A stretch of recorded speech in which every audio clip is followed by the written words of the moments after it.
With season starting this next week, we're really excited. It's one of those things we spend 4 weeks prepping for, so to finally get going is one of those things, as every athlete can tell you, that they're really excited to do, to put that uniform on for the first time and get out there and see where we're at whenever it comes to outside competition. We do have our largest team this year that we've ever had in the history of our program. We have 21 players, so we're really excited about that. The depth that will bring and just some of the athleticism and competitiveness that it's brought in practice has been something that's been really nice for us. We have a really tough slate. Obviously in February, it's one of those things we schedule a lot of our outside competition for RPI purposes, so we do have some big teams on the schedule right opening the gate. We are playing Alabama this first weekend. We have Oregon coming to us in our home ballpark, so there's some things that we really have to not only get going early on, but keep moving. I think the biggest question I usually always get asked is about pitching. That is something we're really excited about. We have added 2 newcomers to our staff, Shelby Miller and Kayla Maxwell, a transfer and a freshman that I really think will do some big things for us, give us that much needed depth, and hopefully increase not only our strikeouts but lower those ERAs. As far as our team-wise, you'll see some of our key leaders back.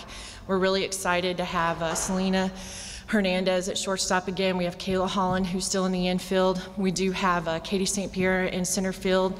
And then we have Sydney Gerbach hitting for us still. So those are some things, those are some big returners offensively for us that we've really counted on through the years, that will be seniors out there and putting some numbers up. So hopefully it'll be a great season, and we're really looking forward to it.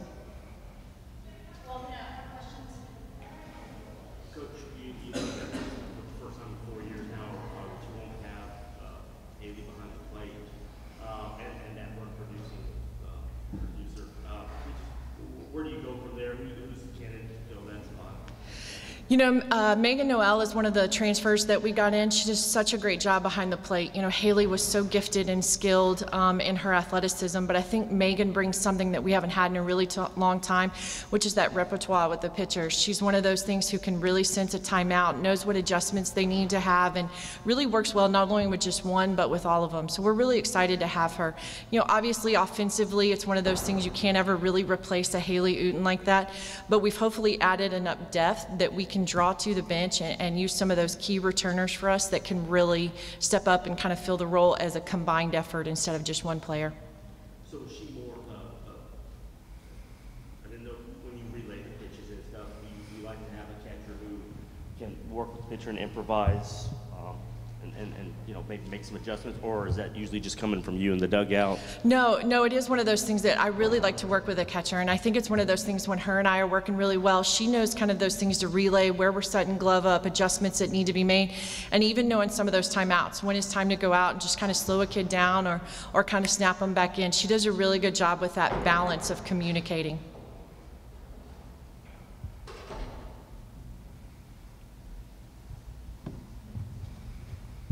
I believe, it's 4 now, or in terms of postseason? Is it 5? 4 okay. in a row, yes. Just the building off of that, you built a consistent postseason team. Now to maybe take that next step, you know, you've been close a couple of times. It's just, you feel like the makeup of the team and that experience now plays a factor where if you get in that situation again, they're made for that kind of, you know, to take that next step.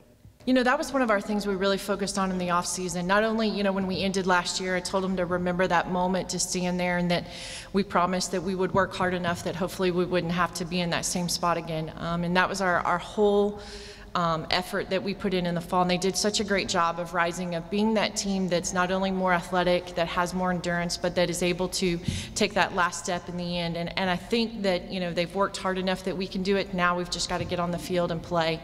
I do think that added depth matters, and obviously, you know, our game, that pitching is where it's at. So hopefully we can, with our 2 new additions, really change some of those numbers that end up on our favor at the end. Katie came in such, you know, I'm not going to use that, I'm sick. Katie came in, she's one of your high-profile recruits. You got her defensively, what you've seen her, she's always been really solid. Have you seen where's the maturity been in her game since she got here? Now I think this is what, year 3? Correct. Just in her development. You know, with Katie, our biggest thing is not only her consistently defensively, but really trying to take her offensive side to the next level. It was one of those things, she spent a lot of time in the fall hitting for more power, really being able to read defensive better. So hopefully that's what you're going to see from her. She's going to not only be more versatile offensively, but be able to read some defenses and expose some weaknesses that I'm not sure that was kind of her focus in the past few years in the past. So defensively, you're going to get the same kid you've always got out there. She's such a great center fielder and a leader for us. So we just like her to hold the fort down, try not to make any big mistakes, and keep everybody in check, and we'll roll when it comes to outfield.